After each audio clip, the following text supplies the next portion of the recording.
Hello everyone. Today we're taking a look at the DATACRIME DOS virus. This virus surfaced in March of 1989 and quickly became a source of panic for many personal computer owners, partly fueled by media reports like this one.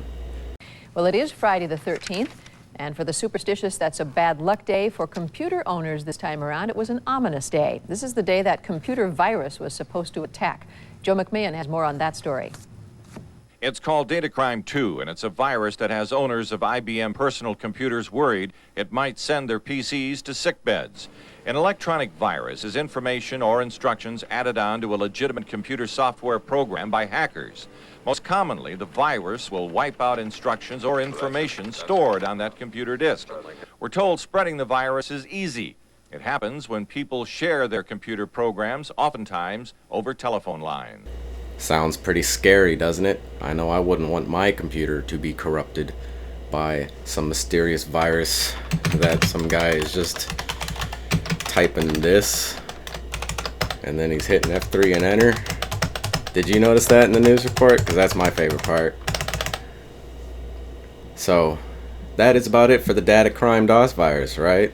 All we have to do is type the name in an invalid format for DOS and hit enter a bunch of times, and we're good. Well, at least it qualifies for good footage for the news. But how about we get to the real virus? Real quick, before we demonstrate it, we must always look at graphics.com. Its uninfected file length is 19,742 bytes, and when DATACRIME infects it, it will grow and we will see this file size increase, because DATACRIME will infect graphics and insert its code into the file itself. So let's go ahead and run it. And we don't see anything happen. And this virus is not a memory resident virus, and what that means is when you run it, it does not insert itself into memory to then intercept whatever other programs you may run. This one is called a direct action infector, which means that every time you run an infected file, it finds one more uninfected file and infects it. So this virus only spreads one file at a time when you run an infected file. And I don't think that first one was enough to get graphics.com infected. Nope. So we're going to run DATACRIME properly a few times in a row. We're not just typing DATACRIME II and hitting enter a whole bunch. Fear-mongering for the media. Alright, so that should have infected quite a few files in this directory. And the way DATACRIME looks for files is first hits drive C, then drive D, and then A and B, your two floppy drives. But in this case, we're just going to stick to the DOS directory. Have we been infected yet? We sure have. We can see that graphics.com is now 20,910 bytes because DATACRIME has infected it. And what was so scary about DATACRIME that it had computer owners freaking out? Well, starting on October 13th, 1989 and later, which that year happened to be Friday the 13th, of course, DATACRIME formats the first 9 tracks of your hard disk, which would overwrite the boot sector, the first file allocation table, and most of the second, pretty much causing all of your files to be inaccessible and pretty costly to recover without specialized tools. So we're going to change the date to October 13th, 1989. We can see here it is indeed Friday the 13th, which is always spooky and makes for good news stories. And we're going to run graphics, which we know is infected. So we see DATACRIME virus released 1 March 1989 and a relentless series of beeps from the PC speaker. So it sounds to me like our system is probably trashed, but let's go ahead and restart and see for real. Enjoy the seek test.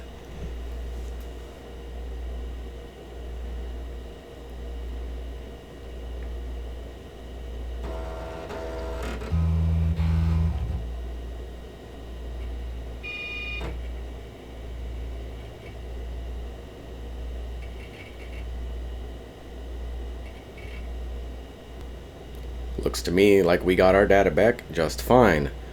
As it turns out, all this hype and fear and panic over DATACRIME was unfounded because there's a bug in the format routine. DATACRIME fails to format your drive and instead just kind of scares you with the message and beeping, and when you restart, everything is fine. But I've got something for you. I've copied over DATACRIME II. You might recall the news report mentioning DATACRIME II being the virus to be afraid of.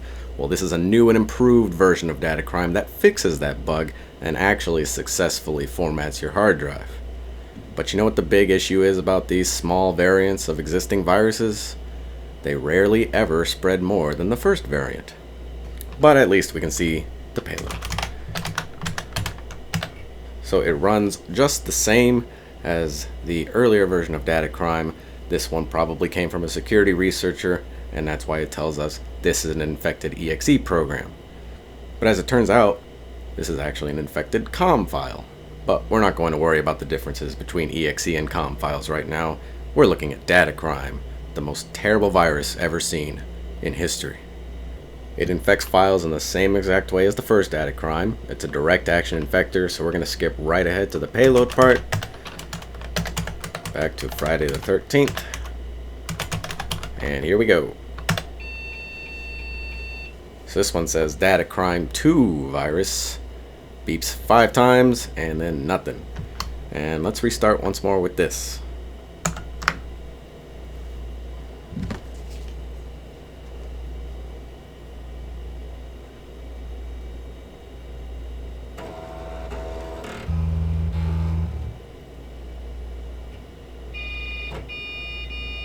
So there we can see that DATACRIME II has successfully formatted the first 9 tracks on the hard drive, leading us to be unable to boot.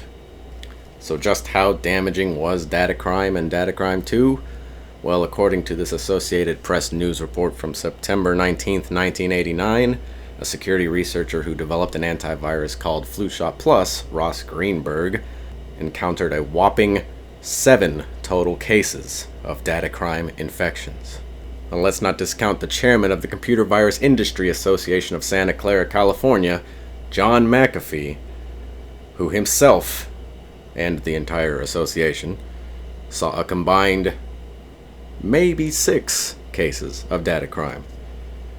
So why would a virus with such a low threat potential become such a big deal? Well, partly due to scaremongering news reports like we saw before, and also word of mouth. You see the report on the news, you tell your friends about that deadly new IBM PC virus that's out there. They tell their friends even though they don't even own a computer. Soon everybody knows about this dangerous virus, but nobody knows what it is, what it does, or how it really works. You see the same thing time and time again throughout computer virus history, whether it's the Michelangelo virus or even not a virus like the Y2K transition. And after all that hype, how did the news report close out their coverage of the DATACRIME virus? Some computer experts say all of this hype over the Friday the 13th virus attack is just that, hype. And judging from the small number of PCs that have succumbed to the virus, they're probably correct. Joe McMahon, Channel 7 Eyewitness News, Los Angeles. Thanks, Joe. It would seem that we have nothing to worry about. Well, I have something to worry about. My hard drive was one of the combined 13 peoples who got formatted. But all in all, DATACRIME was not a big deal. It was very far from the computer-destroying, terrible virus that the media made it out to be. It ended up having very little impact on personal computer users of the time, and is just yet another example of the media blowing a computer virus out of proportion. So that is about it for the DATACRIME DOS virus. Thank you very much for watching. Take care.